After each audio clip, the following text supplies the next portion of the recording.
ನಮಸ್ಕಾರ. ನಮ್ಮ ಧನುರ್ಮಾಸ ಸತ್ಸಂಗದ 22ನೇ ದಿನಕ್ಕೆ ಸ್ವಾಗತ. ಲಕ್ಷ್ಮೀನಾಥ ಸಮಾರಂಭಾಂ ನಾಥಯಾಮುನ ಮಧ್ಯಮಾಂ ಅಸ್ಮದಾಚಾರ್ಯ ಪರ್ಯಂತಾಂ ವಂದೇ ಗುರುಪರಂಪರಾಂ ಯೋ ನಿತ್ಯಮಚ್ಯುತ ಪದಾಂಬುಜ ಯುಗ್ಮ ರುಗ್ಮ ವ್ಯಾಮೋಹತಸ್ತದಿತರಾಣಿ ತೃಣಾಯ ಮೇನೆ ಅಸ್ಮದ್ಗುರೋರ್ಭಗವತೋಸ್ಯ ದಯೈಕ ಸಿಂಧೋಃ ರಾಮಾನುಜಸ್ಯ ಚರಣೌ ಶರಣಂ ಪ್ರಪದ್ಯೆ. आपदामपहर्तारं दातारं सर्वसम्पदां लोकाभिरामं श्रीरामं भूयो भूयो नमाम्यहम्. यत्र यत्र रघुनाथकीर्तनं तत्र तत्र कृतमस्तकाञ्जलिं बाष्पवारी परिपूर्णलोचनं मारुतिं नमत राक्षसान्तकम्. पूजन्तं राम रामेति मधुरं मधुराक्षरम् आरुह्य कविताशाखां वन्दे वाल्मीकिकोकिलम्. वेदवेद्ये परे पुंसि जाते दशरथात्मजे ವೇದಪ್ರಾಚೇತ ಸಾದಾಸೀತ್ ಸಾಕ್ಷಾತ್ ರಾಮಾಯಣಾತ್ಮನ. ಪ್ರಭು ಶ್ರೀರಾಮಚಂದ್ರ ಹಾಗೂ ಆಚಾರ್ಯರ ಚರಣಗಳಲ್ಲಿ ವಂದಿಸ್ತಾ ನಮ್ಮ ವಿಷಯಕ್ಕೆ ಹೋಗೋಣ. ಕಳೆದ ಸತ್ಸಂಗದಲ್ಲಿ ನಾವು ನೋಡಿದ್ವಿ ಯಾವ ರೀತಿಯಲ್ಲಿ ಭರತ ಮತ್ತು ಗುಹಾ ಅವರ ಭೇಟಿಯಾಗುತ್ತೆ ಅಂತ. ಗುಹಾ ಅವ್ರಿಗೆ ಸಹಾಯ ಮಾಡಿ ದೋಣಿ ಎಲ್ಲ ಕೊಟ್ಬಿಟ್ಟು ಅವರು ಗಂಗಾ ನದಿಯಿಂದ ದಾಟಿ ಈಗ ಭರದ್ವಾಜ ಋಷಿಗಳ ಆಶ್ರಮಕ್ಕೆ ಬರ್ತಾರೆ. ಅಲ್ಲಿ ಭರತ ಈ ದೊಡ್ಡ ಸೈನ್ಯ ಇವ್ರನ್ನೆಲ್ಲ ಕರ್ಕೊಂಡ್ ನೋಡಿ ಭರದ್ವಾಜ ಋಷಿಗಳು ಕೇಳ್ತಾರೆ ಭರತನ ಹತ್ರ, ಏನ್ ಭರತ, ನೀನ್ ಯಾವ ಉದ್ದೇಶದಿಂದ ಇಲ್ಲಿ ಬಂದಿದೀಯಾ? ಈ ದೊಡ್ಡ ಸೈನ್ಯ ಎಲ್ಲ ಕರ್ಕೊಂಡ್ ಏನಕ್ಕಿದೆಲ್ಲ? ಏನ್ ನಿನ್ ಉದ್ದೇಶ? ನೀ ಎಲ್ಲಾದ್ರೂ ರಾಮನಿಗೆ ಏನಾದ್ರೂ ಕಷ್ಟ ಕೊಡಕ್ ಹೋಗ್ತಾ ಇಲ್ಲ ತಾನೆ ಅಂತ ಕೇಳ್ತಾರೆ. ಆಗ ಅವ್ರ ಕಾಲಿಗೆ ಬಿದ್ದು ಭರತ ತುಂಬಾ ಬೇಜಾರ್ ಮಾಡ್ಕೊಂಡು ಹತ್ಕೋತಾನೆ. ಏನ್ ಋಷಿಗಳೇ, ನೀವು ಇಷ್ಟು ದೊಡ್ಡವರು, ನೀವು ಜ್ಞಾನಿಗಳು, ನೀವೇ ನನ್ನನ್ನು ಹೀಗೆ ಹೇಳ್ಬಿಟ್ರೆ ಹೇಗೆ? ನಾನ್ ರಾಮನನ್ನ ಎಲ್ಲಾ ಮರ್ಯಾದೆ ಕೊಟ್ಟು ಎಲ್ಲಾ ರಾಜ ಸಮ್ಮಾನ ಕೊಟ್ಟು ವಾಪಸ್ ಕರ್ಕೊಂಡು ಹೋಗ್ಬೇಕು ಅಂತ ಈ ಸೈನ್ಯವನ್ನ ಕರ್ಕೊಂಡ್ ಬಂದಿದ್ದೀನಿ. ಆತರ ನಾನ್ ರಾಮನ್ಗೆ ಏನಾದ್ರು ಕೆಟ್ಟದ್ ಮಾಡಕ್ ನನ್ಗೆ ಆತರ ಮನ್ಸಾದ್ರೂ ಬರುತ್ತಾ? ನೀವೇ ಹೇಳಿ ಅಂತಾನೆ ಭರತ. ಆಗ ಭರದ್ವಾಜ ಋಷಿ ಹೇಳ್ತಾರೆ, ನನಗ್ ಗೊತ್ತು ಭರತ, ನಿನ್ನ ಭಾವ ಹೇಗೆ ಅಂತ ನನಗ್ ಚೆನ್ನಾಗ್ ಗೊತ್ತಿದೆ. ಆದ್ರೆ ಪ್ರಪಂಚಕ್ಕೆ ಗೊತ್ತಾಗ್ಬೇಕಲ್ಲ, ಅದಕ್ಕೆ ನಿನ್ ಬಾಯಿಂದಾನೇ ಇದನ್ ಹೇಳಿಸ್ಬೇಕು ಅಂತಾನೆ ನಾನು ಹಂಗೆ ಹೇಳಿದ್ದು ಅಂತ ಹೇಳಿ ಅವ್ರನ್ನೆಲ್ಲ ಕರ್ಕೊಂಡ್ ಬಂದು ಅವ್ರಿಗೆಲ್ಲ ಆತಿಥ್ಯವನ್ನ ಕೊಟ್ಟು, ಇವ್ರ ಋಷಿ ಅಲ್ವಾ ಭರದ್ವಾಜ ಋಷಿ, ಅವ್ರಿಗೆ ಎಷ್ಟೊಂದು ಸಿದ್ಧಿಗಳಿರುತ್ತೆ, ಎಷ್ಟೊಂದು ಸ್ಪೆಷಲ್ ಪವರ್ ತರ ಇರುತ್ತೆ ಅವ್ರ ಹತ್ರ. ಆಗ ಅವ್ರ ಆ ದೇವತೆಗಳಿಗೆಲ್ಲ ಆರ್ಡರ್ ಮಾಡಿ ಅವರು ಆ ದೊಡ್ಡ ಸೈನ್ಯ ಅಷ್ಟೊಂದ್ ಜನ ಅವ್ರಿಗೆಲ್ಲ ಅಲ್ಲಿ ಉಳ್ಕೊಳಕ್ಕೆ ಜಾಗ, ಮನೆಗಳ ತರ, ಅರಮನೆ ತರ, ಆ ಎಲ್ಲಾ ಪ್ರಾಣಿಗಳಿಗೂ ಊಟ, ಈ ಮನುಷ್ಯರಿಗೆಲ್ಲ ಇವ್ರಿಗೆಲ್ಲ ಒಳ್ಳೆ ಆಹಾರ, ನೀರು, ಏನೇನ್ ಬೇಕೋ ಸಂಗೀತ ಅಂಥದೆಲ್ಲ ಅವ್ರ ಸಿದ್ಧಿಗಳಿಂದ ಆ ದೇವತೆಗೆ ಆದೇಶ ಮಾಡಿ ಅದನ್ನೆಲ್ಲ ಮಾಡಿಸಿ ಕೊಡ್ತಾರೆ ಇವ್ರಿಗೆ. ಸರಿ, ಅಲ್ಲಿ ಎಲ್ರು ಅವತ್ತಿನ ದಿನ ಇರ್ತಾರೆ. ಮಾರನೇ ದಿನ ಬೆಳಗ್ಗೆ ಅವರು ಭರದ್ವಾಜ ಋಷಿಗಳು ತೋರಿಸ್ತಾರೆ, ಈ ದಾರಿಯಲ್ಲಿ ಹೋಗಿ ಆತ ಕಡೆ ಹೋದ್ರೆ ಚಿತ್ರಕೂಟ ಬರುತ್ತೆ, ಚಿತ್ರಕೂಟದಲ್ಲಿ ರಾಮ ಸೀತೆ ಲಕ್ಷ್ಮಣ ಇದ್ದಾರೆ, ನಿಮ್ಗೆ ಅಲ್ಲಿ ಸಿಗ್ತಾರೆ, ಅಲ್ಲಿ ಹೋಗಿ ನೋಡಿ ಅಂತ ಹೇಳಿ ಕಳಿಸ್ತಾರೆ. ಇವರೆಲ್ಲ ಹೊರಡ್ತಾರೆ. ಆ ಕಡೆ ಏನಾಗಿದೆ, ರಾಮ ಲಕ್ಷ್ಮಣ ಸೀತೆ ಅವರು ಒಂದು ಆಶ್ರಮದಲ್ಲಿ ಇದ್ದಾರೆ. ಅಲ್ಲಿ ಏನೋ ಶಬ್ದ ಕೇಳಿಸುತ್ತೆ. ಲಕ್ಷ್ಮಣ ಯಾವಾಗ್ಲೂ ಅವನು ಅಲರ್ಟ್ ಆಗಿರ್ತಾನಲ್ವಾ, ರಾಮನ ರಕ್ಷಣೆ ಮಾಡ್ಬೇಕು ಅಂತ ಹೇಳಿ, ರಾಮ ಸೀತೆ ಅವರ ರಕ್ಷಣೆಗೆ ಅವನು ಎಲ್ಲಾ ಟೈಮಲ್ಲೂ ಒಂದು ಹೈ ಅಲರ್ಟ್ ಅಲ್ಲಿ ಇರ್ತಾನೆ. ಸಡನ್ ಅವನ್ಗೆ ಈ ಶಬ್ದ, ಇವಾಗ ಇಷ್ಟೆಲ್ಲ ಸೈನ್ಯದ ಕುದುರೆಗಳು, ಅಷ್ಟೊಂದು ಸೈನಿಕರು, ಆನೆಗಳು ಅದೆಲ್ಲ ನಡ್ಕೊಂಡ್ ಬಂದ್ರೆ ಶಬ್ದ ಆಗುತ್ತಲ್ವಾ, ಅದು ಅವನಿಗೆ ಚೆನ್ನಾಗಿ ಅರ್ಥ ಆಗುತ್ತೆ. ಏನೋ ಒಂದು ದೊಡ್ಡ ಸೈನ್ಯ ಬಂದಂಗಿದೆಯಲ್ಲ ಏನು ಅಂತ ಅಲ್ಲೊಂದು ಮರದ ಮೇಲೆ ಹತ್ತಿ ನೋಡ್ತಾನೆ. ನೋಡಿದ್ರೆ ಭರತ ಬರ್ತಾ ಇದ್ದಾನೆ, ಇಷ್ಟೆಲ್ಲ ಸೈನ್ಯ ಬರ್ತಾ ಇದೆ. ತಕ್ಷಣ ಲಕ್ಷ್ಮಣನ್ಗೆ ಕೋಪ ಬಂದ್ಬಿಡುತ್ತೆ. ಆಮೇಲೆ ಅವನ್ ಜೋರಾಗಿ ಕರೆದ್ಬಿಟ್ಟು ರಾಮನ್ಗೆ ಹೇಳ್ತಾನೆ, ಸೀತೆಯನ್ನ ಆಶ್ರಮದ ಒಳಗ್ ಬಿಟ್ಬಿಡು, ನೀನು ತಯಾರಾಗು, ನಾನು ಸಿದ್ಧ ಇದ್ದೀನಿ. ನಾವ್ ಇವಾಗ ಈ ಭರತ ನೋಡು ಬರ್ತಾ ಇದ್ದಾನೆ, ಭರತನಿಗೆ ರಾಜ್ಯ ಸಿಕ್ಕಿದ್ ಸಾಲ್ದು, ಅವನ್ ರಾಜ ಆಗಿದ್ ಸಾಲ್ದು ಅಂತ ನಿನ್ನನ್ನು ವಿನಾಶ ಮಾಡಕ್ ಅವನ್ ಬರ್ತಾ ಇದ್ದಾನೆ. ನಿನಗ ಅಪಾಯ ಇದೆ, ಇವಾಗ ನಾನ್ ನಿನ್ನನ್ನು ರಕ್ಷಣೆ ಮಾಡ್ತೀನಿ, ಬಾ ನಾವು ರೆಡಿ ಆಗೋಣ ಅಂತ ಹಾಗೆ ಹೇಳ್ತಾನೆ ಲಕ್ಷ್ಮಣ ತುಂಬಾ ಕೋಪದಲ್ಲಿ. ಇದನ್ ಕೇಳಿಸ್ಕೊಂಡು ರಾಮನಿಗೆ ತುಂಬಾ ಬೇಜಾರಾಗುತ್ತೆ.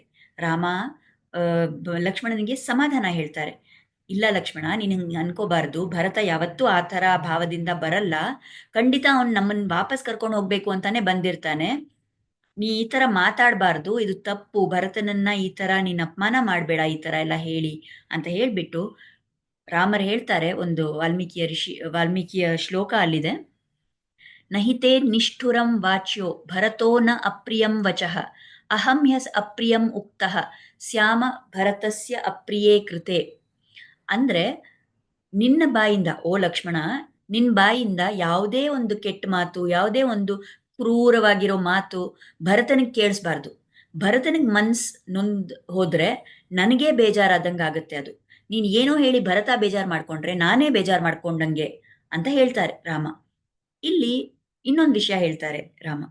ನಿಜವಾಗ್ಲೂ ನೀನ್ ಹೇಳ್ದಂಗೆ ಭರತ ಏನಾದ್ರೂ ನನಗೇನೋ ಒಂದು ಕಷ್ಟ ಕೊಡ್ಬೇಕು, ನನಗೊಂದು ಆಮ್, ತಪ್ಪಾಗಿರೋ ಒಂದು ಏನು ಆ, ಮನೋಭಾವ ಇಟ್ಕೊಂಡು ಅವ್ನು ಬಂದಿದ್ರೆ, ಅವನಿಗೆ ಆ ಥರ ವಿಚಾರ ಇದೆ ಅಂತ ಕೇಳ್ಕೊಂಡಾಗ್ಲೇ ನಾನು ಸತ್ತೋಗ್ಬಿಡ್ತೀನಲ್ಲ.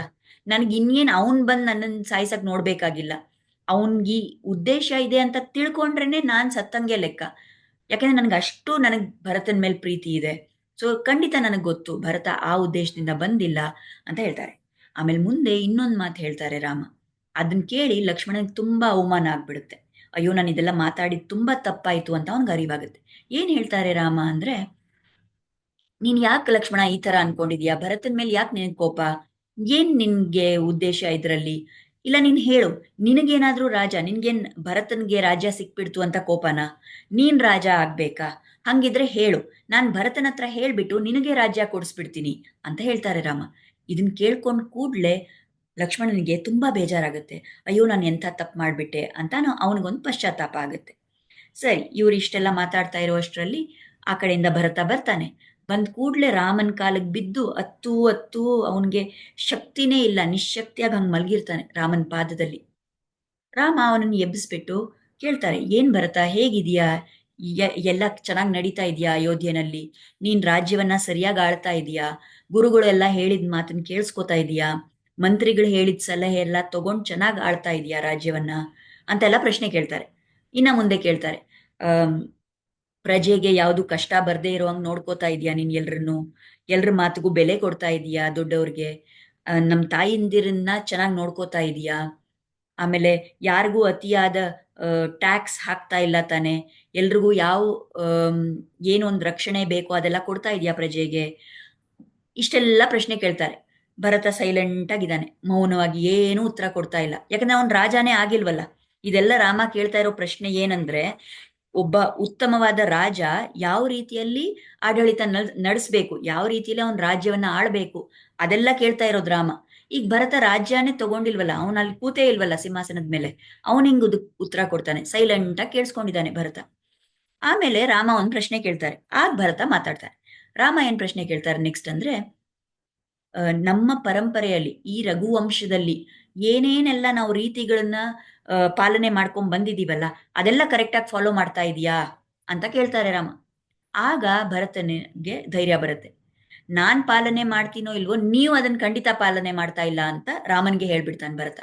ಏನ್ ನೀನ್ ಹೇಳ್ತಾ ಇರೋದು ಅಂತ ಕೇಳ್ತಾರೆ ರಾಮ. ಆಗ ಭರತ ಹೇಳ್ತಾನೆ, ಅಲ್ಲ, ಈ ರಘುವಂಶದ ರೀತಿ ಏನು, ನಮ್ಮ ಪರಂಪರೆ, ಆ ಫ್ಯಾಮಿಲಿನಲ್ಲಿ ಯಾರು ದೊಡ್ಡ ಮಗಾನೋ ಅವನೇ ರಾಜ ಆಗ್ಬೇಕು, ಇದೇ ತಾನೇ ನಮ್ಮ ರೀತಿ. ಮತ್ ನೀವ್ ಯಾಕೆ ಅದನ್ನ ಫಾಲೋ ಮಾಡ್ಲಿಲ್ಲ? ನೀವ್ ಯಾಕೆ ರಾಜ್ಯವನ್ನ ಬಂದ್ಬಿಟ್ರಿ? ಈಗ ನಾನ್ ಚಿಕ್ಕವನು ನಿಮ್ಗಿಂತ, ನನ್ನನ್ನ ರಾಜ ಆಗು ಅಂತ ಹೇಳ್ತಾ ಇದ್ದೀರಲ್ಲ ಅಂತ ಹೇಳ್ತಾನೆ ಭರತ. ಆವಾಗ ರಾಮಂಗ ಅರ್ಥ ಆಗುತ್ತೆ, ಓಹೋ, ಈ ಭರತ ರಾಜ್ಯದ ಆ ಸಿಂಹಾಸನದ ಮೇಲೆ ಕೂತೇ ಇಲ್ಲ, ಅವ್ನ್ ಪಟ್ಟಾಭಿಷೇಕ ಮಾಡ್ಕೊಂಡೇ ಇಲ್ಲ ಅಂತ. ಅಷ್ಟ್ರಲ್ಲಿ ಏನಾಗುತ್ತೆ, ಭರತ ಫಸ್ಟ್ ಮುಂದೆ ಬಂದ್ಬಿಟ್ಟಿದ್ದ. ಅಷ್ಟ್ರಲ್ಲಿ ನೋಡ್ತಾನೆ ಎಲ್ರೂ ಬರ್ತಾ ಇದ್ರೆ ಅವ್ರ ತಾಯಿಂದಿರನ್ ನೋಡ್ತಾನೆ ರಾಮ. ನೋಡಿದಾಗ ಅವರೆಲ್ಲ ವಿದ್ವೆ ವೇಷದಲ್ಲಿದ್ದಾರಲ್ಲ, ಏನಾಯ್ತು, ಯಾಕೆ ಇವ್ರು ಈ ತರ ಬಂದಿದ್ದಾರೆ ಅಂತ ಕೇಳಿದಾಗ ಆಗ ಭರತ ಹೇಳ್ತಾನೆ, ನಮ್ಮ ತಂದೆಯ ಮೃತ್ಯು ಆಯ್ತು, ನಿನ್ನಿಂದ ದೂರ ಆಗಿದ್ದ ಆ ಮ್, ಬೇಜಾರಲ್ಲಿ, ಆ ಸಂಕಟದಲ್ಲಿ ನಮ್ಮ ತಂದೆಯ ಮೃತ್ಯು ಆಯ್ತು ಅಂತ ಎಲ್ಲ ಹೇಳ್ತಾನೆ ಭರತ. ನಮ್ಮ ತಾಯಿನೇ ಇದಕ್ ಕಾರಣ ಅಂತ ಕೈಕೇಯಿನ ಬೈಯಕ್ ಹೋಗ್ತಾನೆ. ಆವಾಗ ರಾಮ ಅವನನ್ನು ತಡಿತಾರೆ. ನಿಮ್ ತಾಯಿನೇನು ಹೇಳ್ಬೇಡ, ನಾನು ನಮ್ಮ ಪಿತೃವಾಕ್ಯ ಪರಿಪಾಲನೆ ಮಾಡ್ಬೇಕು ಅಂತ ನಾನ್ ಬಂದಿದ್ದು. ಅವ್ರಿಗೆ ಕೇಳಿರೋದ್ರಲ್ಲಿ ಏನು ತಪ್ಪಿಲ್ಲ, ತಂದೆ ಮಾತು ಕೊಟ್ಟಿದ್ದು ಅದ್ರಲ್ಲಿ ಏನ್ ತಪ್ಪಿಲ್ಲ, ನಾನ್ ಬರ್ಬೇಕಾಗಿತ್ತು, ಅವ್ರು ಹೇಳಿದ್ರು ಅದನ್ನ ನಾನು ಫಾಲೋ ಮಾಡ್ಬೇಕು ಅಂತ. ಆಮೇಲೆ ತುಂಬಾ ಬೇಜಾರ್ ಮಾಡ್ಕೋತಾರೆ. ಇವಾಗ ಫಾರ್ ದ ಫಸ್ಟ್ ಟೈಮ್ ಅಲ್ಲ, ಈ 4 ಅಣ್ಣ ತಮ್ಮಂದಿರು ಮೀಟ್ ಮಾಡಿದ್ದಾರೆ. ಎಲ್ರೂ ಬೇಜಾರ್ ಮಾಡ್ಕೋತಾರೆ ತಂದೆಯ ಮೃತ್ಯು ಬಗ್ಗೆ. ಆಮೇಲೆ ರಾಮ ಅಲ್ಲಿ ಗಂಗಾ ನೀರಲ್ಲೇ ಇದ್ ಮಾಡ್ಕೊಂಡು ತರ್ಪಣ ಮಾಡ್ತಾರೆ ಅವ್ರ ತಂದೆಗೋಸ್ಕರ. ಯಾಕಂದ್ರೆ ಆ ಸಮಯದಲ್ಲಿ ಅವ್ರು ಇದ್ದಿಲ್ಲ, ಸೊ ತರ್ಪಣ ಮಾಡ್ತಾರೆ. ಅದಾದ್ಮೇಲೆ ಎಲ್ರೂ ಮಾತಾಡಿ ರಾಮನನ್ನ ಕನ್ವಿನ್ಸ್ ಮಾಡಕ್ ನೋಡ್ತಾರೆ. ನೀವು ಬರಬೇಕು, ಅಯೋಧ್ಯೆ ನಿಮ್ಮದೇ ರಾಜ್ಯ, ನಾನು ಹೋಗಲ್ಲ, ಅವಾಗ ಭರತ ಹೇಳ್ತಾನೆ, ನನಗೆ ರಾಜ್ಯ ಕೊಟ್ರಲ್ವಾ ನಮ್ಮ ತಂದೆ, ಈಗ ನಾನು ಅದನ್ನು ದಾನದ ಥರ ನಿಮಗೆ ಕೊಟ್ಬಿಡ್ತೀನಿ, ನೀವೇ ನಡ್ಸ್ಕೊಳ್ಳಿ, ನಿಮ್ಮ ರಾಜ್ಯ ಅದು, ನಾನು ಕಾಡಿಗೆ ಹೋಗ್ತೀನಿ, ವನವಾಸ ನಾನು ಪೂರ್ತಿ ಮಾಡ್ತೀನಿ, ತಂದೆ ಹೇಳಿದ ಮಾತು ಕೇಳ್ಬೇಕು ತಾನೆ, ನಾನು ಕೇಳ್ಕೊತೀನಿ ಅದನ್ನ, ನೀನು ಹೋಗಿ ರಾಜ್ಯವನ್ನ ಆಳಿ, ಅದು ನಿಮ್ಮದೇ ರಾಜ್ಯ ಅಂತ ಹೇಳ್ತಾನೆ. ಆಗ ರಾಮ, ಖಂಡಿತ ನಾನು ಬರಲ್ಲ, ಈಗ ನಾನು ಬರೋದಿಲ್ಲ, 14 ವರ್ಷ ಆದ್ಮೇಲೆ ನಾನು ಬರ್ತೀನಿ ಅಂತ ಅವರು ಒಂದು ಪಟ್ಟು ಹಿಡಿತಾರೆ. ಆವಾಗ ಇನ್ನೇನು ಮಾಡಬೇಕು ಅಂತ ಗೊತ್ತಾಗದೆ ಕಡೆಗೆ ಯಾವ ಸೊಲ್ಯೂಷನ್ಗೆ ಬರ್ತಾರಂದ್ರೆ, ರಾಮನ ಪಾದುಕೆಯನ್ನ ಬೇಡ್ತಾನೆ ಭರತ. ಸರಿ, ನೀವು ಬರಲ್ವಾ, ನಿಮ್ಮ ಪಾದುಕೆಯನ್ನ ಕೊಡಿ, ಆ ಪಾದುಕೆಗೆ ನಾನು ಪಟ್ಟಾಭಿಷೇಕ ಮಾಡಿ, ಆ ಪಾದುಕೆಯ ಹೆಸರಲ್ಲಿ ನಾನು ನಿಮ್ಮ ಒಂದು ರೆಪ್ರೆಸೆಂಟೇಟಿವ್ ಥರ ನಾನು ಅಲ್ಲಿ ರಾಜ್ಯವನ್ನ ನಡೆಸ್ತಾ ಇರ್ತೀನಿ, ಪಾದುಕೆ ರಾಜ್ಯನೇ ನಡೆಯುತ್ತೆ, ರಾಮ ರಾಜ್ಯ ಬರೋ ತನಕ ಪಾದುಕಾ ರಾಜ್ಯನೇ ನಡೆಯುತ್ತೆ, ಖಂಡಿತ ನಾನು ಭರತ ಅಲ್ಲಿ ರಾಜ ಅಂತ ಇರೋದಿಲ್ಲ ಅಂತ ಭರತ ಹೇಳ್ತಾನೆ. ಸರಿ, ರಾಮರವ್ರ ಪಾದುಕೆಯನ್ನ ಕೊಡ್ತಾರೆ. ಅದನ್ನ ತುಂಬಾ ಪ್ರೀತಿಯಿಂದ, ತುಂಬಾ ಗೌರವದಿಂದ ಭರತ ಅವನ ತಲೆ ಮೇಲೆ ಇಟ್ಕೊಂಡು ಆ ಪಾದುಕೆಗಳನ್ನು ತಗೊಂಡು ಹೋಗಿ ಅಲ್ಲಿ ಅದ್ಯಾವ ಒಂದು ಆನೆ ಬಂದಿತ್ತಲ್ಲ ಆ ಅಂಬಾರಿ ಜೊತೆ, ಅದ್ರ ಮೇಲೆ ಭರತನ ಉದ್ದೇಶ ಏನಿತ್ತು, ರಾಮನನ್ನ ಆ ಆನೆ ಮೇಲೆ ಕೂರ್ಸ್ಕೊಂಡು ಕರ್ಕೊಂಡು ಹೋಗ್ಬೇಕು ಅಂತ. ರಾಮ ಬರಲಿಲ್ಲ. ಸೊ ಈಗ ಪಾದುಕೆನೇ ರಾಮನ ಪ್ರತಿನಿಧಿ. ಸೊ ಆ ಪಾದುಕೆಗಳನ್ನೇ ಅಲ್ಲಿ ಆನೆ ಆ ಅಂಬಾರಿ ಮೇಲೆ ಇಟ್ಕೊಂಡು ಆ ಪಾದುಕೆಯನ್ನು ತಗೊಂಡು ಹೋಗಿ ಅಯೋಧ್ಯೆಗೆ ಮತ್ತೆ ಹೋಗ್ತಾರೆ ಎಲ್ರು. ಆ ಅಯೋಧ್ಯೆಗೆ ಹೋದಾಗ ಭರತ ಹೇಳ್ತಾನೆ, ನಾನು ಇಲ್ಲಿಂದ ಹೊರಡುವಾಗ್ಲೇ ನಾನು ಪ್ರತಿಜ್ಞೆ ಮಾಡಿದ್ದೆ, ರಾಮನ್ ಕರ್ಕೊಂಡು ಬರಕ್ ಆಗ್ಲಿಲ್ಲ ಅಂದ್ರೆ ನಾನು ಈ ಅಯೋಧ್ಯೆನಲ್ಲಿ ವಾಸ ಮಾಡಲ್ಲ, ಅದಕ್ಕೆ ಈಗ ನಾನು ಈ ಅಯೋಧ್ಯೆನಲ್ಲಿ ಇರೋದಿಲ್ಲ, ಅಯೋಧ್ಯೆಯಿಂದ ಸ್ವಲ್ಪ ದೂರ ಆ ಊರಾಚೆ ನಂದಿ ಗ್ರಾಮ ಅಂತ ಒಂದು ಜಾಗ ಇದೆ, ಅಲ್ಲಿಗೆ ಹೋಗ್ತೀನಿ, ಅಲ್ಲಿ ನಾನು ಒಂದು ಕುಟೀರದಲ್ಲಿ, ಅಲ್ಲಿ ನಾನು ಒಂದು ಆಶ್ರಮದಲ್ಲಿ ಈ ಪಾದುಕೆಯನ್ನ ಪ್ರತಿಷ್ಠಾಪನೆ ಅಲ್ಲಿ ಮಾಡಿ, ಪಾದುಕೆ ರಾಜ್ಯ ಮಾಡಿ ನಡೆಸ್ಕೊಂಡು ಅಲ್ಲಿ ನಾನು ಇರ್ತೀನಿ ಅಂತ ಹೇಳ್ತಾನೆ.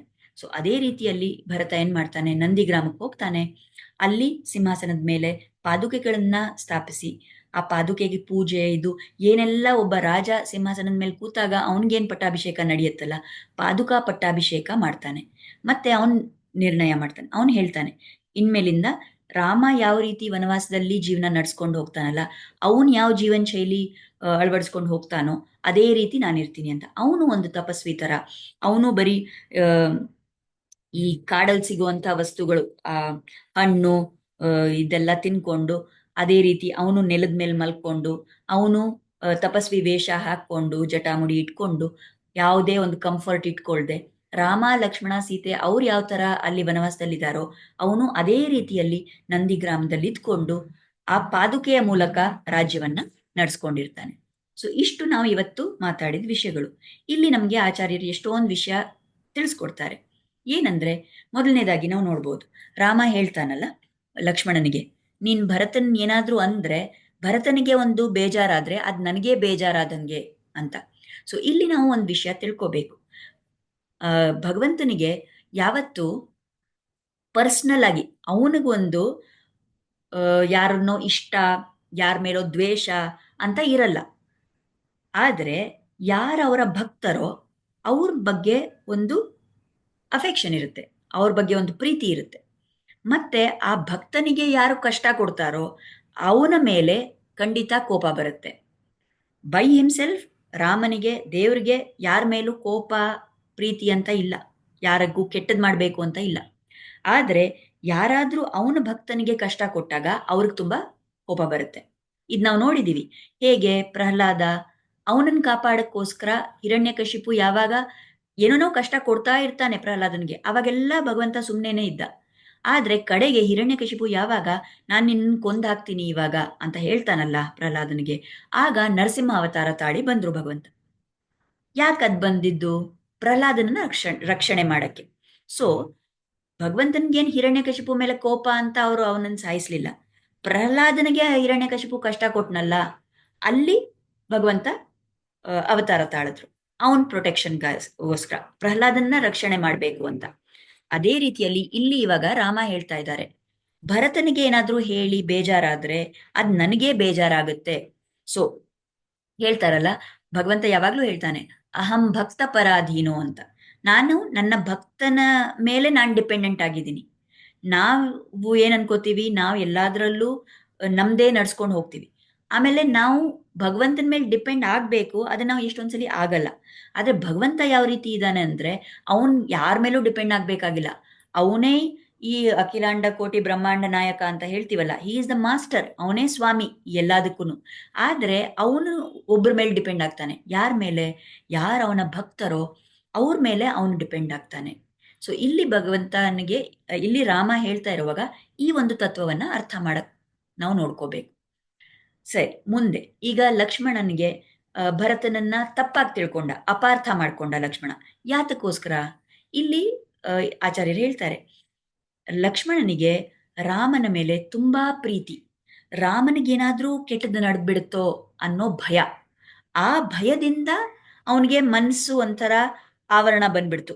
ಅದಕ್ಕೆ ಅವನ್ ಕೋಪ ಬಂದಿದ್ದು. ಲಕ್ಷ್ಮಣನ ಕೋಪ ನಮ್ ಕೋಪ ಥರ ಅಲ್ಲ. ನಾವು ಸಾಮಾನ್ಯವಾಗಿ ನಮ್ಮ ಈ ಷಡ್ರಿಪುಗಳಿಂದ ನಾವು ಕೋಪಿಸ್ಕೋತೀವಿ. ನಮ್ಮಲ್ಲಿರೋ ಕಾಮ, ಕ್ರೋಧ, ಲೋಭ, ಮೋಹ ಇದೆಲ್ಲ ಇದೆಯಲ್ಲ, ನಮ್ಗೆಲ್ಲ ಆಸೆಗಳು ಜಾಸ್ತಿ ಇದೆ. ಆ ಆಸೆ ಪೂರೈಸ್ಕೊಳಕ್ ಆಗ್ಲಿಲ್ಲ ಅಂದಾಗ ನಮಗ್ ಕೋಪ ಬರುತ್ತೆ. ನಮ್ ಕೋಪ ಬೇರೆ. ಆದ್ರೆ ಲಕ್ಷ್ಮಣನಿಗೆ ಯಾಕೆ ಕೋಪ ಬಂತು? ಲಕ್ಷ್ಮಣ ಯಾಕೆ ಭರತನ್ನ ಅಪಾರ್ಥ ಮಾಡ್ಕೊಂಡ? ಯಾಕೆಂದ್ರೆ ಅವನಿಗೆ ರಾಮನ ಮೇಲೆ ಇದ್ದಿದ್ದ ಭಕ್ತಿಯಿಂದ, ಅವನಿಗೆ ರಾಮನ ಮೇಲೆ ಇದ್ದಿದ್ದ ಪ್ರೀತಿಯಿಂದ ಎಲ್ಲಾದ್ರೂ ಏನಾದ್ರೂ ಆಗ್ಬಿಡುತ್ತಾ ರಾಮನಿಗೆ ಅನ್ನೋ ಭಯಕ್ಕೆ ಅವನ್ ಭರತನನ್ನ ಅಪಾರ್ಥ ಮಾಡ್ಕೊಂಡ. ಸರಿ, ಆಮೇಲೆ ಮುಂದೆ ಇವಾಗ ಭರತ ಇಷ್ಟೆಲ್ಲ ಬೇಡ್ಕೊಂಡ್ನಲ್ವಾ ರಾಮನ್ನ, ಬಾ ನೀನು ವಾಪಸ್ಸು, ನೀನೇ ಬಂದ್ ರಾಜ ಆಗ್ಬೇಕು ಅಂತ. ಸೊ ಇದು ಭರತನ ಶರಣಾಗತಿ. ಸೊ ನಾವು ನೋಡಿದ್ರೆ, ನಾವು ಹೇಳಿದ್ವಿ ರಾಮಾಯಣದಲ್ಲಿ ಶರಣಾಗತಿ ಶಾಸ್ತ್ರ ಅಂತ ಹೇಳ್ತೀವಿ ರಾಮಾಯಣವನ್ನ ಅಂತ. ರಾಮಾಯಣದಲ್ಲಿ ಎಷ್ಟೊಂದ್ ಕಡೆ ನಾವು ಉದಾಹರಣೆಗಳು ನೋಡಿದ್ವಿ. ಮೊದಲನೇದಾಗಿ ನಾವು ನೋಡಿದ್ವಿ, ದೇವತೆಗಳು ಹೋಗಿ ಶ್ರೀಮನ್ ನಾರಾಯಣನಲ್ಲಿ ಶರಣಾಗತಿ ಮಾಡ್ತಾರೆ ಕ್ಷೀರಾಬ್ದಿಯಲ್ಲಿ. ಅದು ಫಲ ಸಿಕ್ತು. ರಾಮ ರೂಪದಲ್ಲಿ ಅವತಾರ ತಾಳಿದ್ರು ಭಗವಂತ. ಎರಡನೇದಾಗಿ ನಾವು ನೋಡಿದ್ವಿ, ದಶರಥ ಪರಶುರಾಮನ ಹತ್ರ ಶರಣಾಗತಿ ಮಾಡಿದ್ರು, ಅದಕ್ಕೇನು ಫಲ ಸಿಗ್ಲಿಲ್ಲ. ಮೂರನೇದಾಗಿ ನಾವು ನೋಡಿದ್ವಿ, ಲಕ್ಷ್ಮಣ ಶರಣಾಗತಿ ಮಾಡ್ದ. ರಾಮ ಮತ್ತು ಸೀತೆ ವನವಾಸಕ್ಕೆ ಹೊರಟಾಗ ಲಕ್ಷ್ಮಣ ಶರಣಾಗತಿ ಮಾಡಿ ನಾನು ಬರ್ತೀನಿ ಜೊತೆಲಿ ಅಂತ ಹೇಳ್ದ, ಅದಕ್ಕೆ ಫಲ ಸಿಕ್ತು, ಅವನ್ ಬಂದ ಅವ್ರ ಜೊತೆ. ಈಗ ಭರತ ಶರಣಾಗತಿ ಮಾಡ್ತಾ ಇದ್ದಾನೆ. ಈಗ ಭರತನಿಗೆ ಏನಾಯ್ತು? ಫಲ ಸಿಗ್ತಾ ಇಲ್ವಾ? ತಕ್ಷಣಕ್ಕೆ ಸಂಪೂರ್ಣ ಫಲ ಸಿಗ್ಲಿಲ್ಲ. 14 ವರ್ಷ ಆದ್ಮೇಲೆ ಯಾವಾಗ ರಾಮ ಬಂದ್ರೋ ವಾಪಸ್ಸು ಅಯೋಧ್ಯೆಗೆ, ರಾಜ್ಯ ಪಟ್ಟಾಭಿಷೇಕ ಮಾಡ್ಕೊಂಡ್ರೋ, ಆಗ ಸಂಪೂರ್ಣ ಫಲ ಸಿಕ್ತು. ಈಗೇನ್ ಸಿಕ್ತು ಭರತನಿಗೆ? ಸ್ವಲ್ಪ ಮಟ್ಟಿಗೆ ಒಂದು ಫಲ ಸಿಕ್ತು, ರಾಮನ ಪಾದುಕೆ ಸಿಕ್ತು. ಈ ಭರತ ಶರಣಾಗತಿ ಯಾಕೆ ತಕ್ಷಣ ಫಲ ಕೊಡ್ಲಿಲ್ಲ ಅಂದ್ರೆ, ಇಲ್ಲಿ ಏನಾದ್ರೂ ನಾವು ಹೇಳಿದ್ವಿ ಹೋದ್ಸರಿನೇ, ಶರಣಾಗತಿಗೆ ಫಲ ಸಿಗ್ಬೇಕು ಅಂದ್ರೆ, ಅದು ಸಕ್ಸಸ್ಫುಲ್ ಆಗ್ಬೇಕು ಅಂದ್ರೆ ಅಲ್ಲಿ 3 ಭಾಗ ಇದೆ. ಒಂದು ಶರಣ್ಯನ ಗುಣಗಳು, ಇನ್ನೊಂದು ಶರಣಾಗತನ ಗುಣಗಳು, ಮತ್ತು ಮೂರನೇದಾಗಿ ಭಗವಂತನ ಇಚ್ಛೆ. ಸೊ ಈ ಸಮಯದಲ್ಲಿ ಭರತ ಶರಣಾಗತಿ ಮಾಡ್ತಾನೆ, ಅವನಲ್ಲಿ ಶರಣಾಗತನ ಲಕ್ಷಣ ಎಲ್ಲ ಇದೆ, ರಾಮನಲ್ಲಿ ಶರಣ್ಯನ ಲಕ್ಷಣಗಳು ಎಲ್ಲ ಇವೆ. ಆದರೆ ಈ ಸಮಯದಲ್ಲಿ ಭಗವಂತನ ಇಚ್ಛೆ ಇಲ್ಲ ಆ ಶರಣಾಗತಿಗೆ ಫಲ ಕೊಡ್ಬೇಕು ಅಂತ.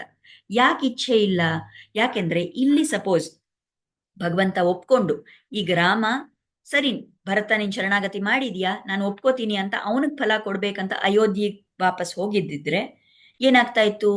ಆ ಮೊದಲನೇದಾಗಿ ಆ ದೇವತೆಗಳಿಗೆ ಕೊಟ್ಟಿದ್ದ ಆಶ್ವಾಸನೆ ಅದು ಹೋಗ್ಬಿಡ್ತಾ ಇತ್ತಲ್ಲ. ಯಾಕೆಂದ್ರೆ ರಾಮ ಇವಾಗ ಪಿತೃವಾಕ್ಯ ಪರಿಪಾಲನಾ, ವನವಾಸಕ್ಕೆ ಹೋಗ್ಬೇಕು, ಬಂದಿದ್ದಾರೆ ಅನ್ನೋದು, ಅದು ಆ ಪಿತೃವಾಕ್ಯ ಪರಿಪಾಲನೆ ಮಾಡೋದು ಇದೆ. ಆದ್ರೆ ಆ ಒಂದು ಅವ್ರು ಏನ್ ಮಾತು ಕೊಟ್ಟಿದ್ದಾರೆ ಅದನ್ನ ಕಾಪಾಡಕ್ ಬಂದಿದ್ದೀನಿ ಅನ್ನೋದು ನಿಮಿತ್ತ ಮಾತ್ರ.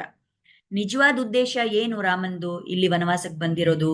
ರಾಕ್ಷಸರ ಸಂಹಾರ ಮಾಡ್ಬೇಕು ಅಂತ. ಸೊ ಈಗ ಭರತ ಹೇಳಿದ ಮಾತು ಕೇಳ್ಕೊಂಡು ಅವನಿಗೆ ಫಲ ಕೊಡ್ಬೇಕಂತ ರಾಮ ಅಯೋಧ್ಯೆಗೆ ವಾಪಸ್ ಹೋಗ್ಬಿಟ್ಟಿದ್ರೆ, ಈ ದೊಡ್ಡ ಕಾರ್ಯ ಯಾತಕ್ಕೋಸ್ಕರ ಈ ಅವತಾರ ತಾಳಿದಾರಲ್ಲ, ಆ ಕಾರ್ಯ ನಿಂತು ಹೋಗ್ಬಿಡ್ತಾ ಇತ್ತು. ಅದಕ್ಕೇನೆ ಭರತನ ಶರಣಾಗತಿ ತಕ್ಷಣ ಫಲ ಕೊಡ್ಲಿಲ್ಲ, ಸೀಮಿತವಾಗಿ ಒಂದು ಫಲ ಕೊಡ್ತು, ಪಾದುಕೆ ಸಿಕ್ತು ಭರತನಿಗೆ. ಭರತನಿಗೆ ಏನ್ ಭಯ? ಅವನಿಗೆ ನಾವು ಹೋದ್ಸಲಿನೇ ಹೇಳಿದ್ವಿ, ಭರತನಿಗೆ ನಾನ್ ಸ್ವತಂತ್ರನಲ್ಲ, ನಾನು ಪರತಂತ್ರ, ನಾನು ರಾಮನ ದಾಸ, ನಾನಾಗೆ ನಾನು ರಾಜ್ಯವನ್ನ ಆಳೋದ್ ಬೇಡ ನನಗೆ ಅಂತ ಅವನ್ಗೆ ಅದಿತ್ತಲ್ವಾ ಮನ್ಸಲ್ಲಿ. ಸೊ ಟು ದಟ್ ಎಕ್ಸ್ಟೆಂಟ್, ಸರಿ ನೀನ್ ಆಳ್ತಾ ಇದೀಯಾ ಅಂದ್ರೆ ನೀನಲ್ಲ, ನನ್ನ ಪರವಾಗಿ ನೀನ್ ಆಳ್ತಾ ಇದೀಯಾ, ನನ್ನ ಪಾದುಕೆಯನ್ನ ಇಟ್ಕೊಂಡು ನೀನ್ ಆಳ್ತಾ ಇದೀಯಾ ರಾಜ್ಯವನ್ನ ಅನ್ನೋ ಆ ಲೆವೆಲ್ಗೆ ಪಾರತಂತ್ರ್ಯವನ್ನ ಭರತನಿಗೆ ಕಾಪಾಡ್ಕೊಟ್ರು ಭಗವಂತ. ಸೊ ಇಲ್ಲಿ ನಾವು ಇನ್ನೊಂದು ವಿಷಯ, ಸೊ ಇದು ಶರಣಾಗತಿ ಬಗ್ಗೆ ಆಚಾರ್ಯರು ಮುಂದೆ ಹೇಳ್ತಾರೆ. ಈಗ ಭರತ ಎಷ್ಟು ಶ್ರೇಷ್ಠವಾದ ವ್ಯಕ್ತಿ, ಅವನ್ಗೆ ಎಷ್ಟು ಒಳ್ಳೆ ಮನಸ್ಸು. ಒಂದು ಕ್ಷಣನೂ ಭರತನಿಗೆ ನನಗೆ ರಾಜ್ಯ ಬೇಕು ಅಂತ ವಿಚಾರನೇ ಇದ್ದಿಲ್ಲ. ಮತ್ತೆ ಇಂಥ ಒಳ್ಳೆ ವ್ಯಕ್ತಿಗೆ ಯಾಕಷ್ಟು ಒಂದು ಕಷ್ಟ ಅನುಭವಿಸ್ಬೇಕಾಗಿತ್ತು? ಯಾಕಷ್ಟು ದುಃಖ ಅನುಭವಿಸ್ಬೇಕಾಗಿತ್ತು? ಎಲ್ಲಾ ಜನನು ಭರತನ ಉದ್ದೇಶ ಏನಿದೆ ಅಂತ ಸಂದೇಹ ಪಟ್ಕೊಂಡೇ ಬಂದಿದ್ದಾರೆ. ನಾವು ನೋಡಿದ್ವಲ್ಲ ಹೇಗೆ ಅವನು ಕೇಕೆಯ ದೇಶದಿಂದ ಬಂದಾಗ ಆ ಪ್ರಜೆಗಳು ಅವನನ್ನು ಮಾತಾಡಿಸ್ಲಿಲ್ಲ. ಅವ್ರು ಡೌಟ್ ಪಟ್ರು. ಕೌಸಲ್ಯ ಮಾತೆ ಅವಳಿಗೆ ಸಂಶಯ ಬಂತು. ಯಾಕೆ ಭರತ ಈ ತರ ಮಾಡ್ದ ಅಂತ ಅವಳು ಹೇಳಿದ್ಲು. ಮುಂದೆ ಎಷ್ಟೊಂದು ಮಂತ್ರಿಗಳು ಅವ್ರಿಗೂ ಡೌಟ್. ಇನ್ನ ಮುಂದೆ ಬಂದಾಗ ಗುಹ ಅವನಿಗೆ ಡೌಟ್. ಯಾಕೆ ಭರತ ನೀನ್ ಬಂದಿದ್ಯಾ ಸೇನೆಯನ್ನು ಕರ್ಕೊಂಡು ಅಂತ ಅವನ್ ಕೇಳ್ದ. ಭರದ್ವಾಜ ಋಷಿಗಳು ಕೇಳಿದ್ರು. ಮತ್ತೆ ಎಲ್ಲದಕ್ಕಿಂತ ಜಾಸ್ತಿ ಸ್ವಂತ ತಮ್ಮ ಲಕ್ಷ್ಮಣನೇ ಡೌಟ್ ಪಟ್ಟ. ಯಾಕೆ ಭರತನ್ಗೆ ಇಷ್ಟೆಲ್ಲ ದುಃಖ ಅನುಭವಿಸ್ಬೇಕಾಗಿತ್ತು? ಅಯ್ಯೋ, ನನ್ನ ಸ್ವಂತ ಜನಾನೇ ನನ್ನ ನಂಬೋದಿಲ್ವಲ್ಲ, ನನ್ನ ಸ್ವಂತ ಜನಾನೇ ನನ್ನ ಮೇಲೆ ಒಂದು ಸಂಶಯ ಪಡ್ತಾ ಇದ್ದಾರಲ್ಲ ಅನ್ನೋ ದುಃಖ ಭರತನಿಗೆ ಯಾಕೆ ಬಂತು ಅಂದ್ರೆ, ಆಚಾರ್ಯರು ಹೇಳ್ತಾರೆ, ಯಾವಾಗ ನಾವು ಯಾವುದೋ ಒಂದು ಕ್ಷಣದಲ್ಲಿ ಭಗವಂತನಿಂದ ದೂರ ಹೋಗ್ತೀವಲ್ಲ, ಆವಾಗ ನಮ್ಗೆ ಕಷ್ಟ ಬಂದೇ ಬರುತ್ತೆ. ಭರತ ಏನ್ ತಪ್ಪು ಮಾಡಿದ್ದು? ಅವನ್ ಕೇಕೆಯ ದೇಶಕ್ಕೆ ಹೋದಾಗ ಹೋಗಿ ಕೂಡ್ಲೆ ವಾಪಸ್ ಬಂದ್ಬಿಡ್ಬೇಕಿತ್ತು ಅಯೋಧ್ಯೆಗೆ.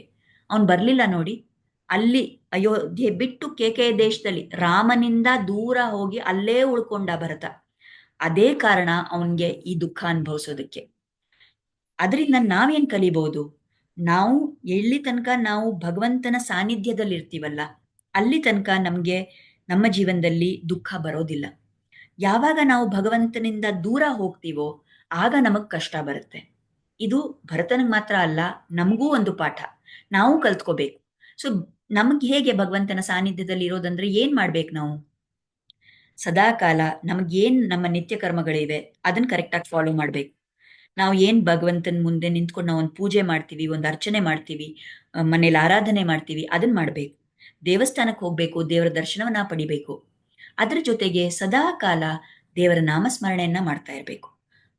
ದೇವರ ನಾಮ ಹೇಳ್ತಾ ಇದ್ರೆ ನಾವು ಅವನ ಸಾನ್ನಿಧ್ಯದಲ್ಲಿ ಇದ್ದೀವಿ ಅಂತ ಅರ್ಥ. ಇದನ್ನ ನಾವು ಫಾಲೋ ಮಾಡಿದಾಗ ನಮಗೆ ಜೀವನದಲ್ಲಿ ಕಷ್ಟ ಬರ್ಬೋದು, ಬರ್ದೇ ಇರ್ಬೋದು, ಅದು ನಮ್ಮ ಪ್ರಾರಬ್ಧದ ಪ್ರಕಾರ. ಆದ್ರೆ ಭಗವಂತನಿಂದ ದೂರ ಆಗಿ ನಮಗ್ ಕಷ್ಟ ಬರಲ್ಲ.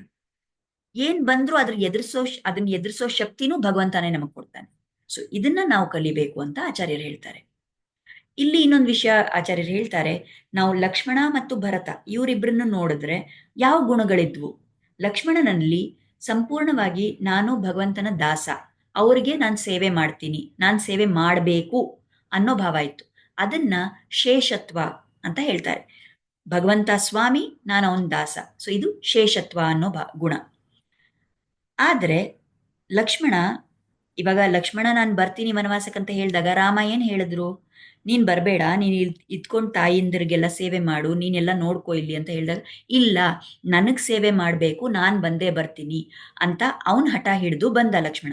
ಸೊ ಅವನ ಉದ್ದೇಶ ಭಗವಂತನ ಸೇವೆ, ಆದ್ರೆ ನಾನು ಸೇವೆ ಮಾಡ್ಬೇಕು ಅಂತ ಎಲ್ಲೋ ನನಗಿದಿಷ್ಟ ಅಂತ ನಾನು ಮಾಡ್ತೀನಿ, ನನಗಿದ್ ಬೇಕು ಅಂತ ಮಾಡ್ತೀನಿ ಅನ್ನೋ ಭಾವ ಇತ್ತು.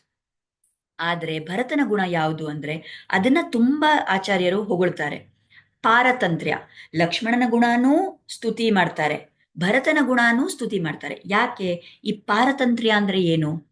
ನನಗಿದ್ ಬೇಕು, ನನಗಿದ್ ಬೇಡ ಅನ್ನೋದನ್ನ ಬಿಟ್ಟು ಅದನ್ನ ದಾಟಿ ಮುಂದೆ ಹೋಗಿ ಭಗವಂತ ಏನ್ ಇಟ್ಟಿದಾನೋ ಹಂಗೆ ನಡೀಲಿ, ಭಗವಂತ ಏನ್ ಹೇಳ್ತಾನೋ ಅದೇ ರೀತಿಯಲ್ಲಿ ಆಗ್ಲಿ ಅನ್ನೋ ಭಾವ ಪಾರತಂತ್ರ್ಯ. ಸೊ ಅದು ಭರತನಿಗಿತ್ತು. ಭರತನೂ ಬಂದ, ರಾಮನನ್ನ ವಾಪಸ್ ಬಾ ಅಂತ ತುಂಬಾ ಬೇಡ್ಕೊಂಡ. ಆದ್ರೆ ಯಾವಾಗ ರಾಮ ಒಪ್ಕೊಳ್ಳಿಲ್ವೋ ಆಗ ರಾಮ, ನೀನು ನನ್ನ ಪರವಾಗಿ ಈ ಪಾದುಕಗಳನ್ನ ಇಟ್ಕೊಂಡು ನಿನ್ ರಾಜ್ಯ ನಡೆಸು ಅಂದಾಗ ಅದಕ್ಕೆ ಒಪ್ಕೊಂಡ ಭರತ. ಅವನ್ ಹಠ ಹಿಡಿಲಿಲ್ಲ. ಸೊ ಇದು ಈ ರೀತಿಯಲ್ಲಿ ಭಗವಂತನ ಮೇಲೆ ಸಂಪೂರ್ಣವಾಗಿ ನಿರ್ಭರ ಇರೋದು, ಅವ್ರು ಏನ್ ಹೇಳ್ತಾರೋ ಅದನ್ನೇ ನಾನು ಮಾಡ್ತೀನಿ ಅನ್ನೋ ಭಾವ ಇಟ್ಕೊಂಡಿರೋದು, ಇದನ್ನ ಪಾರತಂತ್ರ್ಯ ಅಂತ ಹೇಳ್ತಾರೆ. ಸೊ ನಮಗೆ ಇವಾಗ ಆಚಾರ್ಯರು ಹೇಳೋದು ಇದ್ ನಾವು ಅರ್ಥ ಮಾಡ್ಕೋಬೇಕು ಅಂತ ಹೇಳಿ. ನಾವು ಲಕ್ಷ್ಮಣನ ಶೇಷತ್ವ, ಭರತನ ಪಾರತಂತ್ರ್ಯ, ಇದು ಎರಡು ನಮಗ್ ತುಂಬಾ ದೂರದ ವಿಷಯ. ಯಾಕಂದ್ರೆ ನಾವು ಎಲ್ಲೂ ಆ ಲೆವೆಲ್ ಹತ್ರನೇ ಹೋಗಿಲ್ಲ, ನಾವಿನ್ನ ತುಂಬಾ ಕೆಳಮಟ್ಟದಲ್ಲಿದ್ದೀವಿ. ಆದ್ರೆ ಇವರನ್ನ ಮಾದರಿ ಅಂತ ಇಟ್ಕೊಂಡು ನಾವು ಆ ಭಾವವನ್ನ ನಮ್ಮ ಜೀವನದಲ್ಲಿ ಎಲ್ಲೋ ತಂದ್ಕೊಳಕ್ ಪ್ರಯತ್ನ ಮಾಡ್ಬೇಕು. ಲಕ್ಷ್ಮಣನ ಥರ ಸೇವೆ ಮಾಡಕ್ಕೆ ಪ್ರಯತ್ನ ಮಾಡಬೇಕು. ಏನೇ ನಮ್ಮ ಜೀವನದಲ್ಲಿ ನಡೆದ್ರೂ ಭರತನ ಥರ ಇದು ಭಗವಂತನ ಇಚ್ಛೆ, ಅದಕ್ಕೆ ಹಿಂಗೆ ನಡೀತಾ ಇದೆ. ನಾನು ಏನು ನೀನು ಯಾಕೆ ನಂಗೆ ಕಷ್ಟ ಕೊಡ್ತಾ ಇದೆಯಾ, ಯಾಕೆ ಈ ಥರ ಮಾಡಿದೆ ಅಂತ ನಾನು ಭಗವಂತನ ಏನೂ ಕೇಳಲ್ಲ. ಏನು ನಡೀತಾ ಇದೆಯೋ ಅದೆಲ್ಲ ಭಗವಂತನ ಇಚ್ಛೆಯಂತೆ ನಡೀತಾ ಇದೆ. ನನಗೆ ಒಳ್ಳೇದಾಗ್ಲಿ ಕೆಟ್ಟದಾಗ್ಲಿ ಅದೆಲ್ಲ ಅವನ ಇಚ್ಛೆಯಂತೆ ನಡೀತಾ ಇದೆ ಅನ್ನೋ ಆ ಭಾವದಿಂದ ಶರಣಾಗತನಾಗಿ ನಾನು ಜೀವನ ನಡೆಸಬೇಕು. ಇದು ಎರಡೂ ನಾವು ಕಲಿಯೋದಕ್ಕೆ ನಮ್ಗೆ ಇವರಿಬ್ರು ರೋಲ್ ಮಾಡೆಲ್ ಆಗಿದ್ದಾರೆ, ಮಾದರಿಗಳಾಗಿದ್ದಾರೆ. ಸೊ ಇಷ್ಟೆಲ್ಲ ನಮಗೆ ಕಲಿಯಕ್ಕೆ ಸಿಕ್ಕಿದೆ. ಅದಕ್ಕೋಸ್ಕರ ನಾವು ಇದನ್ನ ನಮ್ಮ ಜೀವನದಲ್ಲಿ ಅಳವಡಿಸ್ಕೊಳ್ಳೋಕೆ ಪ್ರಯತ್ನ ಮಾಡಬೇಕು. ಇದೆಲ್ಲ ನಮ್ಗೆ ಆಚಾರ್ಯರು ಹೇಳ್ಕೊಟ್ಟಿದ್ದಾರೆ. ಅದಕ್ಕಾಗಿ ಅವರಲ್ಲಿ ಕೃತಜ್ಞತೆನ ಸಲ್ಲಿಸೋಣ. ಇದೆಲ್ಲ ಕೇಳಿಸ್ಕೊಳ್ಳೋ ಥರ ಒಂದು ಅವಕಾಶ ನಮ್ಗೆ ಸಿಕ್ಕಿದೆ. ಭಗವಂತನ ಚರಣಗಳಲ್ಲೂ ಕೂಡ ಕೃತಜ್ಞತೆನ ಸಲ್ಲಿಸೋಣ. ಮತ್ತು ಇನ್ನು ಮುಂದೆ ನಮ್ಮ ಮೇಲೆ ಅವರ ಅನುಗ್ರಹ ಇರಲಿ. ನಾವು ಯಾವತ್ತಾದರೂ ಒಂದು ಸಮಯದಲ್ಲಿ ಪ್ರಯತ್ನ ಪಟ್ಟು ಈ ಲಕ್ಷ್ಮಣ ಮತ್ತು ಭರತನ ರೀತಿಯಲ್ಲಿ ನಾವು ನಮ್ಮ ಜೀವನವನ್ನು ನಡೆಸ್ಕೊಂಡು ಹೋಗೋ ಥರ ಆ ಶೇಷತ್ವ, ಆ ಪಾರತಂತ್ರ್ಯ, ಆ ಎರಡು ಗುಣಗಳನ್ನು ನಾವು ಎಲ್ಲೋ ಒಂದು ಸ್ವಲ್ಪ ಮಟ್ಟಕ್ಕೆ ನಮ್ಮ ಜೀವನದಲ್ಲಿ ಫಾಲೋ ಮಾಡೋಕ್ಕೆ ಆಗಲಿ, ನಮಗೆ ಅನುಗ್ರಹ ಸಿಗಲಿ ದೇವರಿಂದ ಅಂತ ಪ್ರಾರ್ಥನೆ ಮಾಡ್ಕೊಂಡು ಇಲ್ಲಿಗೆ ಮುಗಿಸೋಣ. ಮಂಗಳಂ ಕೋಸಲೇಂದ್ರಾಯ ಮಹನೀಯ ಗುಣಾಬ್ಧಯೇ ಚಕ್ರವರ್ತಿ ತನೂಜಾಯ ಸಾರ್ವಭೌಮಾಯ ಮಂಗಳಂ. ವೇದ ವೇದಾಂತ ವೇದ್ಯಾಯ ಮೇಘಶ್ಯಾಮಳಮೂರ್ತಯೇ ಪುಂಸಾಂ ಮೋಹನ ರೂಪಾಯ ಪುಣ್ಯಶ್ಲೋಕಾಯ ಮಂಗಳಂ. ಪಿತೃಭಕ್ತಾಯ ಸತತಂ ಭ್ರಾತೃಭಿಃ ಸಹ ಸೀತಯಾ ನಂದಿತಾಖಿಲ ಲೋಕಾಯ ರಾಮಭದ್ರಾಯ ಮಂಗಳಂ. ಶ್ರೀಮತೆ ರಘುವೀರಾಯ ಸೇತುಲಂಘಿತ ಸಿಂಧವೇ ಜಿತರಾಕ್ಷಸರಾಜಾಯ ರಣಧೀರಾಯ ಮಂಗಳಂ. ಮಂಗಳಾಶಾಸನಪರೈರ್ ಮದಾಚಾರ್ಯ ಪುರೋಗ್ರಮೈಃ ಸರ್ವೈಶ್ಚ ಪೂರ್ವೈರಾಚಾರ್ಯೈಃ ಸತ್ಕೃತಾಯಾಸ್ತು ಮಂಗಳಂ. ಧನ್ಯವಾದ. ಮತ್ತೆ ನಾಳೆ ಸಿಗೋಣ. ಮುಂದೆ ಏನಾಗುತ್ತೆ ಅಂತ ನೋಡೋಣ. ನಮಸ್ಕಾರ.